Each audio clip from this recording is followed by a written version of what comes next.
bem-vindos a mais um Brasil de Fato Entrevista. Você pode acompanhar conversas como essa toda sexta às 8 horas da noite pela TVT ou a qualquer hora pelo YouTube, Spotify, Deezer ou iTunes do Brasil de Fato. A entrevista de hoje é com o escritor, militante indígena e da causa ambiental, Ailton Krenak. Ele participou da Assembleia Constituinte, que elaborou a Constituição de 1988 e da Aliança dos Povos da Floresta, idealizada por Chico Mendes. Na semana em que o crime de Mariana completa 5 anos, Ailton fala sobre como os Krenak que habitam a margem esquerda do Rio Doce foram atingidos pelo rompimento da barragem. Ele também fala sobre o que ele chama de economia do desastre, em que empresas se beneficiam financeiramente a partir de tragédias. Confira. Aqueles patrimônios, aquelas vilas que foram destruídas e as pessoas foram assaltadas dentro de casa de noite, morrendo debaixo de lama, aquele evento não tem importância nenhuma do ponto de vista ético, do ponto de vista moral, para os gerentes, para os grandes financiadores dessa atividade e, finalmente, para os seus chefes, o CEO, os diretores, tanto que nenhum deles, entendeu, veio a público pedir desculpa pelo que aconteceu. Pelo contrário.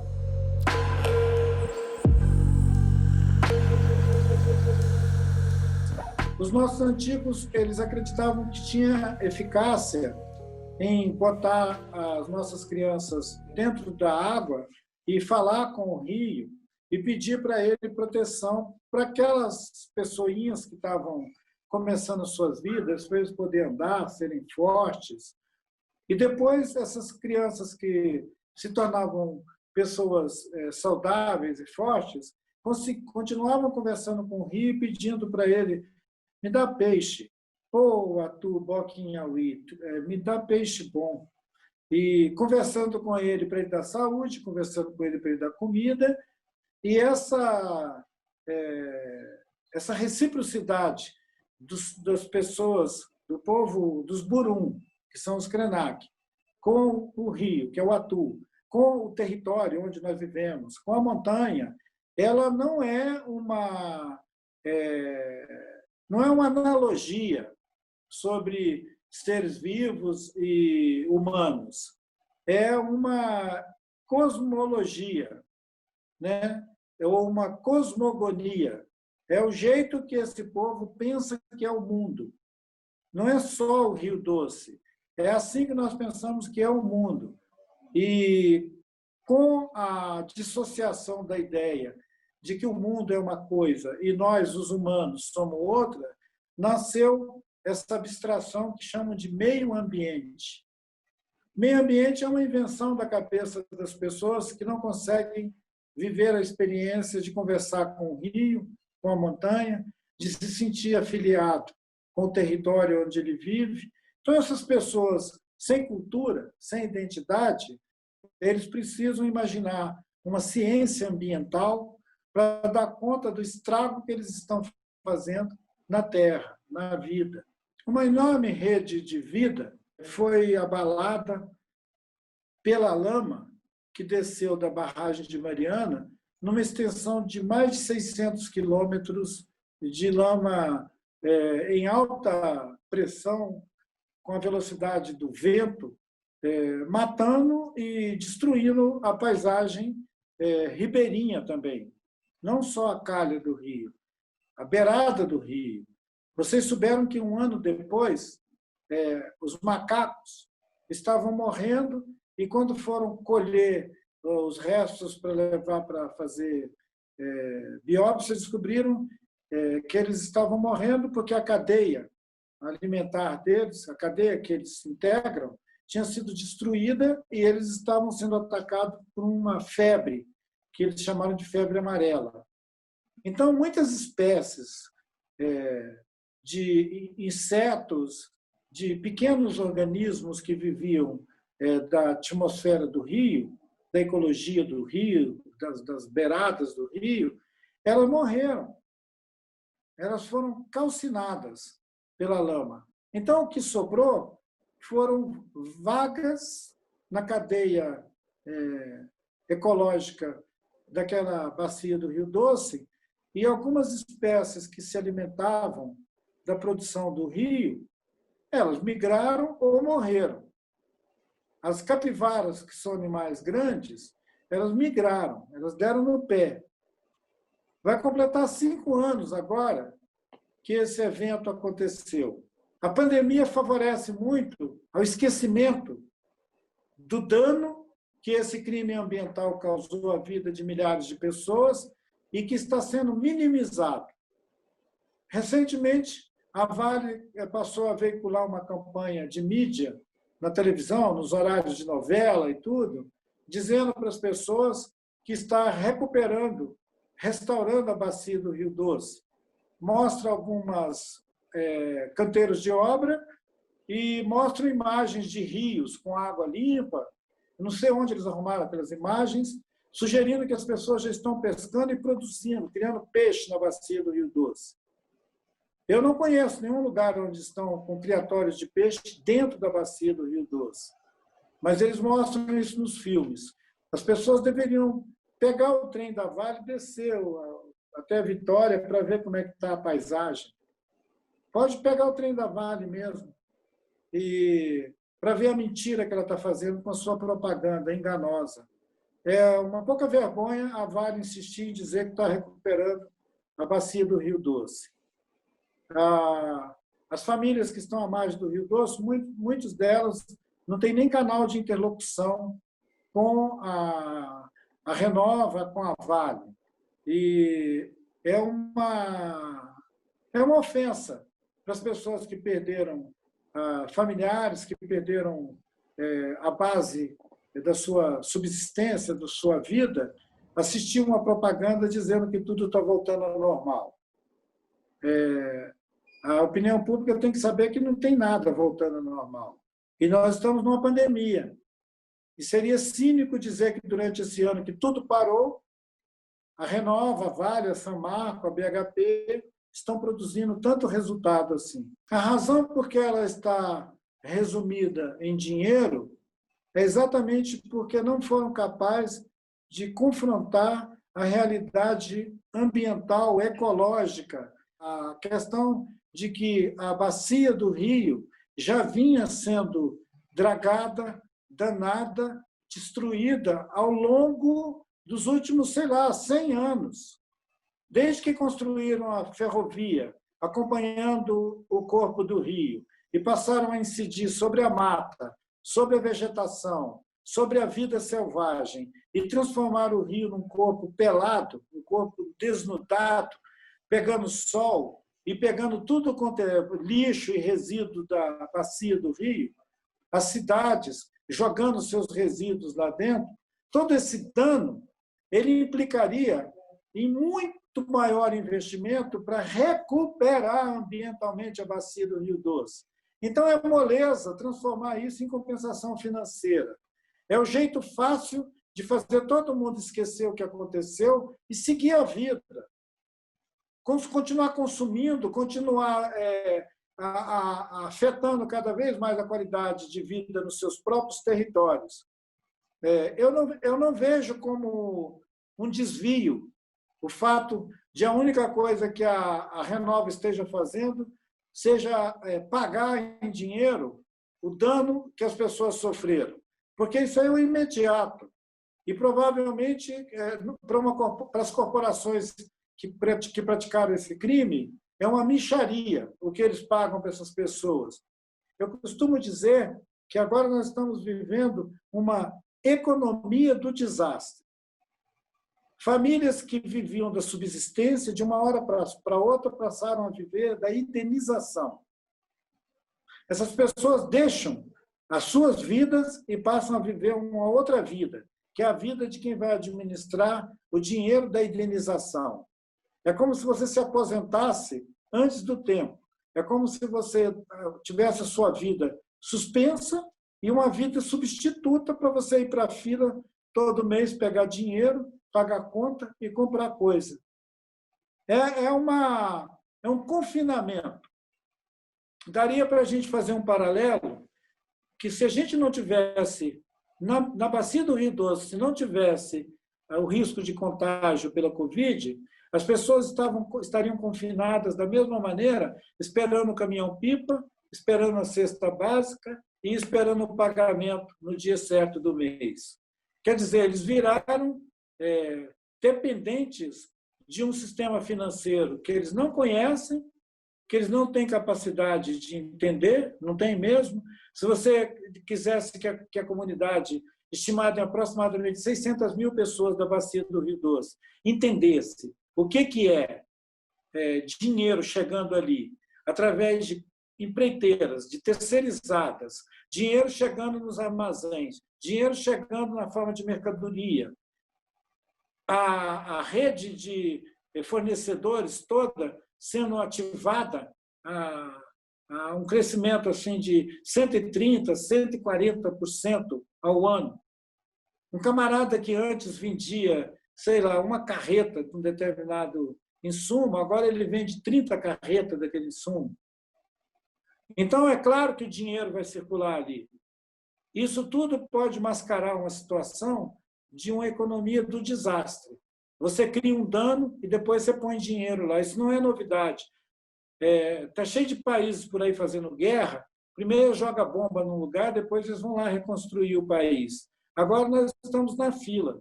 Eles destroem a bacia do Rio Doce, depois destrói a bacia do Paraopeba, e assim vão regaçando com os rios.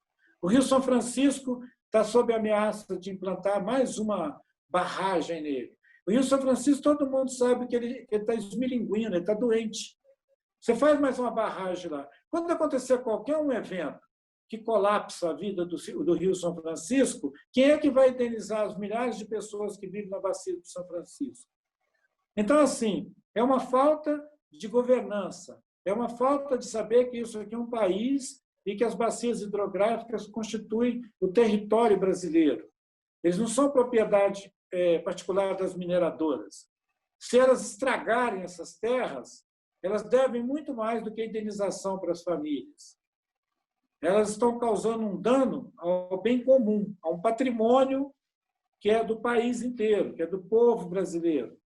Estão destruindo um patrimônio do povo brasileiro. Tudo que é produzido da terra, tudo que é extraído da terra, a água, o minério, a floresta, a madeira, a produção agrícola, tudo isso sofreu um apertamento, sofreu um estrangulamento. A disputa no mundo inteiro por terra, por água, por floresta, ela é no mundo inteiro, não é só aqui em Minas Gerais, não. E Minas Gerais integra essa plataforma extrativista que está em muitos continentes, e aqui o Brasil é uma delas, a África também é. Tem outros países que são plataformas extrativistas, onde as corporações deitam e rolam. Então, assim, aqui é a nossa vez agora de ser esmagado por esse tipo de capitalismo que destrói os ambientes e vão para outro país depois. Quando não der mais aqui, eles vão para outro lugar, vão para a Ásia, vão para a China.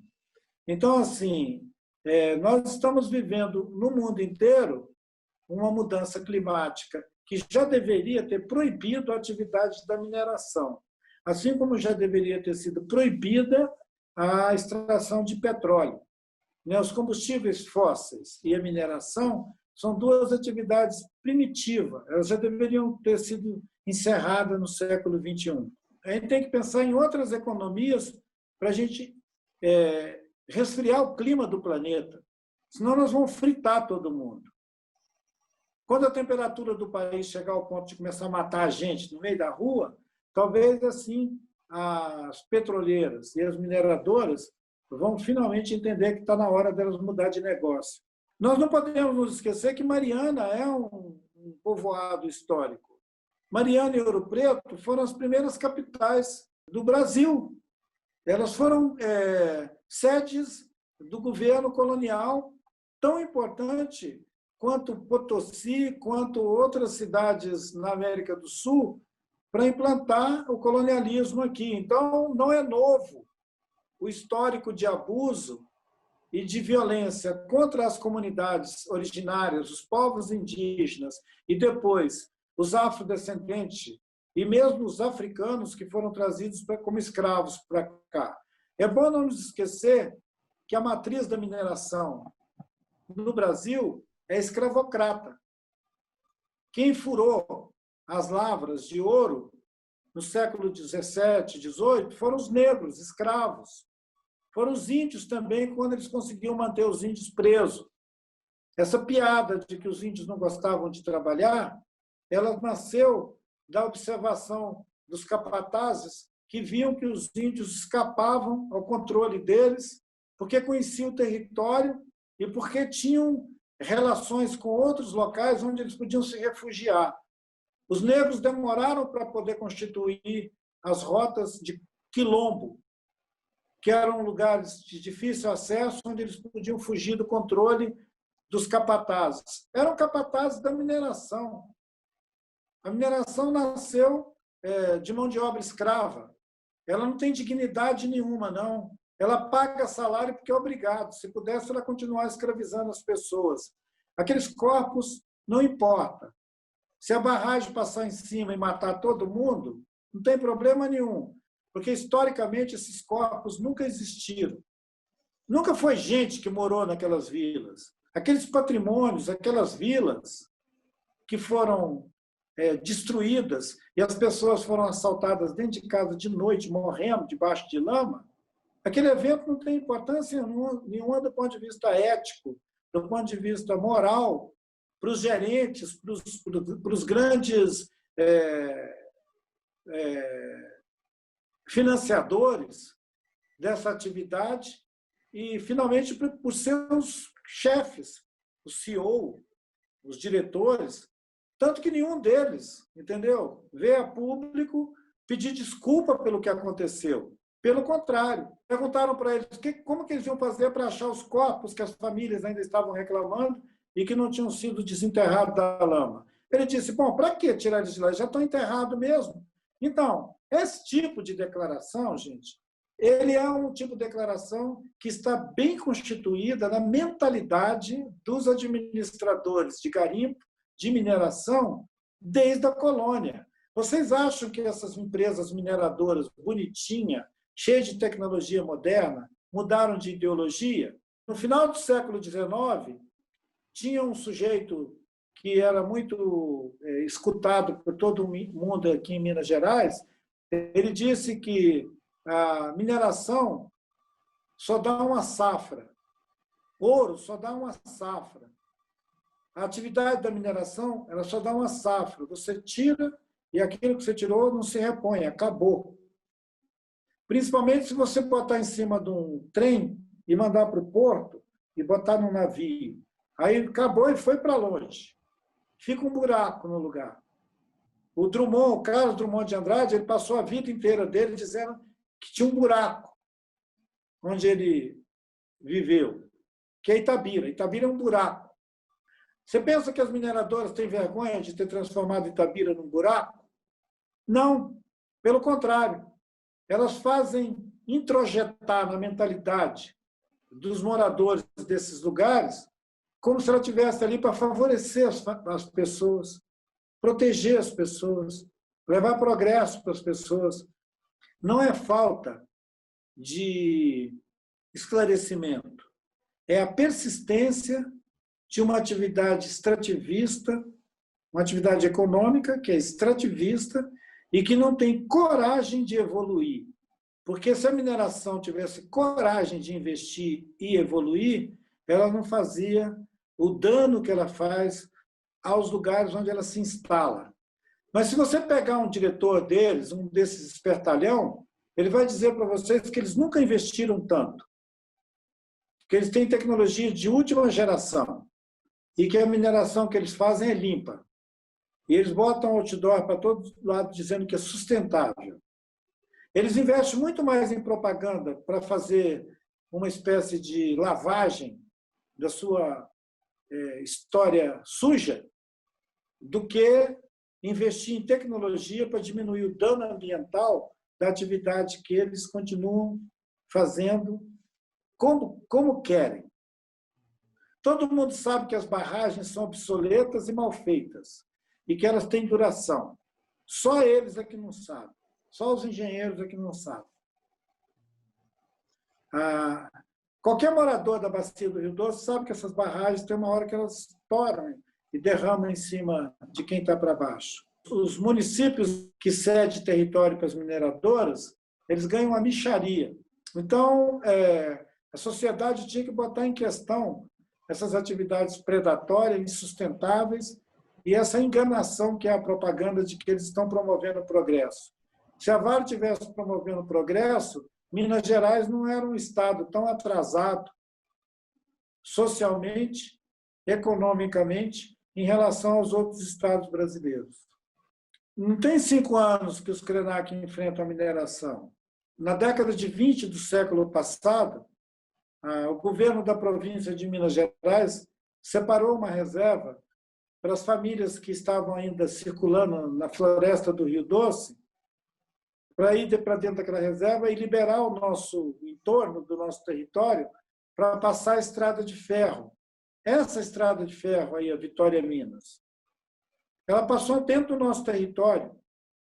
Ela atropelou muitos índios que nem sabiam o que era um trem quando eles estavam abrindo a estrada. Quando nós fechamos a estrada de ferro em 2005, não foi por causa da barragem. Nós fechamos a estrada de ferro em 2005 por causa do licenciamento adulterado da hidrelétrica de Aimorés. Essa barragem foi construída para atender a demanda de energia da Vale do Rio Doce. E nós sabíamos disso. E os Krenak chamaram a Vale para discutir, a Vale fez ouvido moco, os Krenak avisaram várias vezes, eles não entenderam, aí o povo Krenak fechou a ferrovia. Foi um escândalo. Isso foi 10 anos antes da lama. Não é de hoje, não é de ontem, não. Nós estamos denunciando e enfrentando a arrogância dessas mineradoras desde que foi criada uma reserva para a gente viver num lugar onde eles estão predando o entorno todo. Se você olhar o Mato Grosso, lá onde está o Parque Nacional do Xingu, o Xingu é uma ilha de mata cercada de terra pelada por todos os lados, pelos parceiros da mineração, que é o agronegócio. Então, hidrelétricas, mineração e agronegócio estão destruindo os rios, destruindo os aquíferos, acabando com a vida das pessoas, como uma atividade vencedora, uma atividade que acha que tem que ganhar um prêmio por causa disso. São atividades de exportação que não acrescentam nada à economia do Brasil. Seria, talvez, um exagero imaginar que, depois de uma história tão predatória e a constituição, a formação de uma sociedade desigual, complexa e desigual como a brasileira, que o pensamento, que a perspectiva dessa minoria que são os povos indígenas pudesse criar mudança nesse mundo onde a infraestrutura e a governança da coisa é feita por não indígenas. As coisas vão de mal a pior não é por falta de conhecimento. As coisas vão de mal a pior é por causa de uma ideologia. É uma ideologia individualista que dá prêmio para a meritocracia, que estimula a competição e que não está interessada em aprender a viver bem. As pessoas estão interessadas em se dar bem, que é diferente de bem viver. O pensamento indígena é o pensamento do bem viver. E a sociedade estimula o se dar bem. Então, está cheio de gente que só quer se dar bem. O empreiteiro quer se dar bem, o diretor da mineração quer se dar bem, o cara que dá licença fajuta se dá bem, o membro do conselho que deveria votar sim ou não quer se dar bem. Então, como toda essa cadeia cooperativa entre si querem se dar bem, vai demorar muito para eles darem ouvido a um pensamento dos povos originários de que a terra é a nossa mãe e que a gente precisa respeitar a vida para além do humano, que não é só gente, homem que vive. Eles não respeitam nem os seres humanos, que são mais ou menos parecidos com eles, Imagina se eles vão respeitar um rio. Então, meus amigos, é necessário ver que o povo indígena é uma minoria ínfima. E pretender que o pensamento indígena vai influenciar essa maioria escandalosa, predatória, seria querer muito, né? Você acabou de acompanhar a entrevista com o escritor e militante indígena Ailton Krenak. Confira mais entrevistas como essa pelo YouTube, Spotify, Deezer ou iTunes do Brasil de Fato.